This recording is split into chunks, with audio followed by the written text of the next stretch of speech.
Hello, and welcome to the Smart Injury Doctors Podcast, the injury market's top program for doctors, lawyers, and insurers who want to gain greater insight on how to improve patient recovery results and deliver better services in the U.S. injury market. Please welcome your host, Dr. Jeffrey Allen Kronk.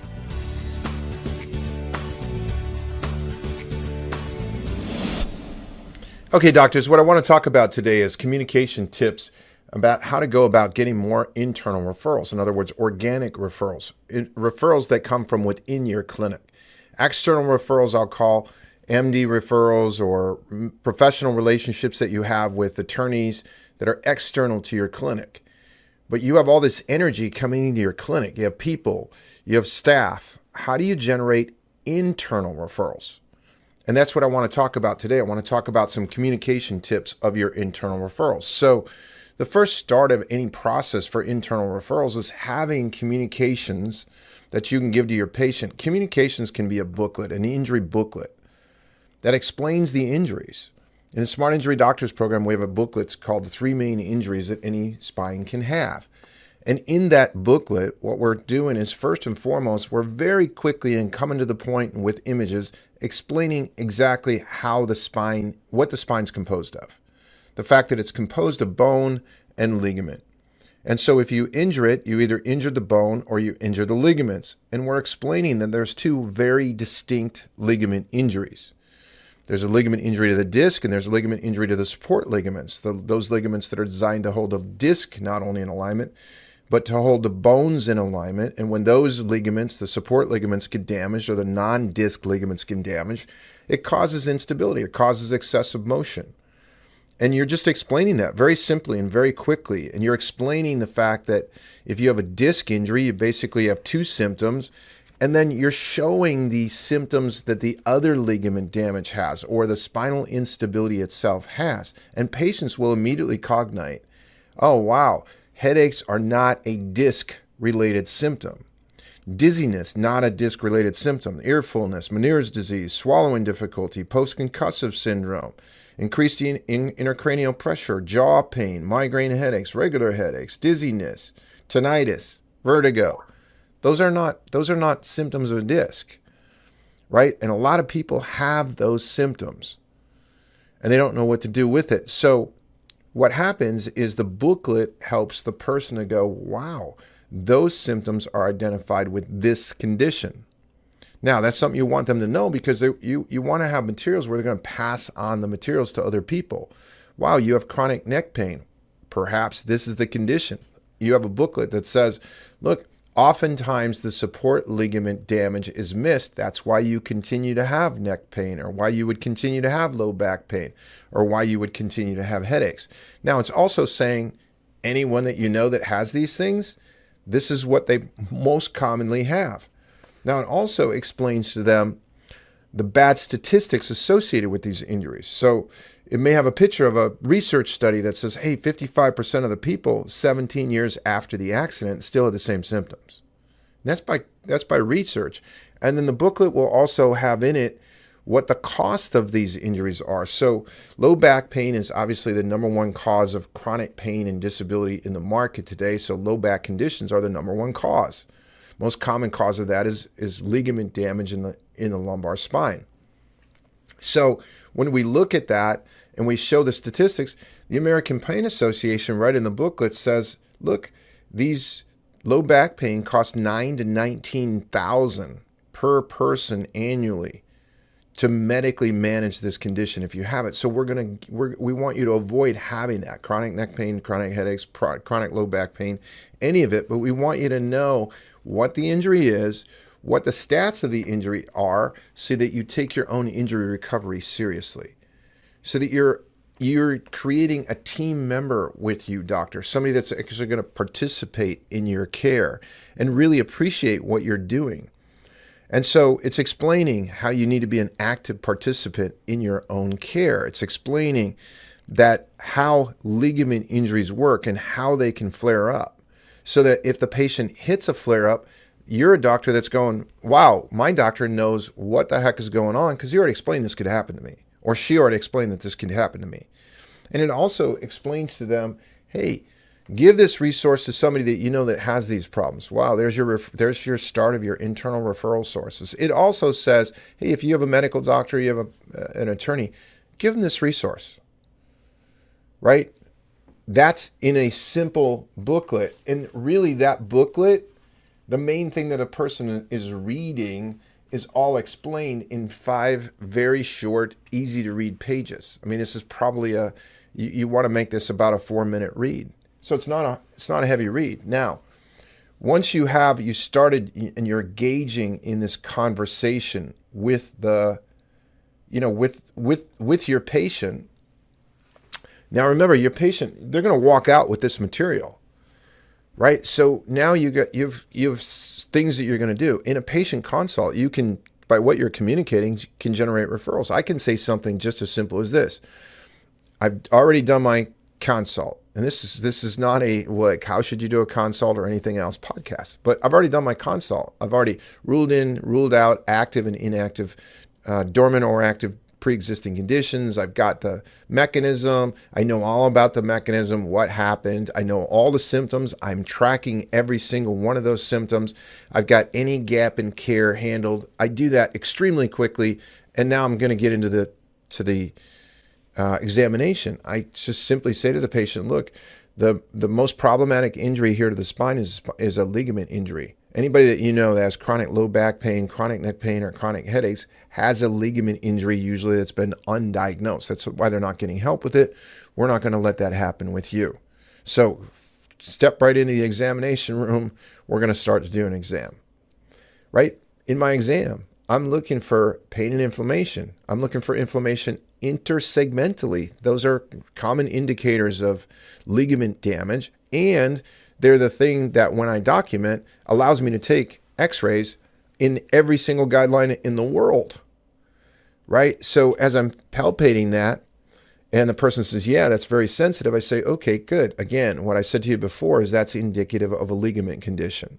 And we're going to make sure that we find that, because one of the next steps we're going to do, here's a tip on the x-rays, is we're going to use some specialized x-rays called stress x-rays, or we're going to send you out for some specialized x-rays called stress x-rays. And that's how I'm going to be able to determine the severity and location of these support ligaments that are not the disc. And that's how I'm going to be able to determine that. Anybody, again, that you know that has any form of chronic pain probably has never had that test done. Now, I'm not saying anything more. Remember, they're walking out with a booklet. They're going to get, if you're smart, they're going to get a email sequence of these things reiterated, because people don't get this with just one communication. Right now, if I walked into probably 90% of the clinics in the country today, they would not know what I just went through. They would not be doing what I just went through. Right? So I'm in a report of findings. I'm in a report of findings day. I'm in day 2. I'm in a report of findings day, right? I'm having the patient know that I'm going to be sending out for an excessive motion test. I'm in the report of findings. I set up based on what I found, based on the exams, based on what I surmised, I set up my initial treatment program. But I'm also going to say, hey, Mary, remember yesterday, did you get a chance to read the booklet that we handed you, the information that we handed you about these types of injuries? Yeah, I did. Okay, so you know that there's 2 types of ligament injuries. There's disc, which you pick up on MRI, and there's the non-disc or the support ligaments, which you pick up on specialized x-ray. You recall that? Yes, I do. Okay, we're going to send out for this test because we're going to make sure that we don't miss that. Again, I know I've gone over this, but boy, it sure is important for people that have chronic pain, because people who have chronic pain to their lower back, to their neck, to their that have headaches, have this condition, but it's never been diagnosed. So we're kind of over the top with it because it's one of the main things that we help stabilize here. And we help both people who are in injuries, and if you know anybody that's got an injury, they have to get this type of testing done right away. But if you know somebody who's in chronic pain, again, I just want to make you aware of it, because this is something that is missed. Very easy. If you know somebody like that, you just have them call our office. We can send them a booklet. We can send them a digital copy of the booklet that you got that starts to explain this. And it's really easy to do. What? Oh man, I'm going after referrals. I'm going after referrals left and right. When I do my excessive motion testing and I get back my test results, I'm going for referrals. When I do on re-exam day, so let's just take an excessive motion testing day. Good, I get back the results. What does an excessive motion test tell me?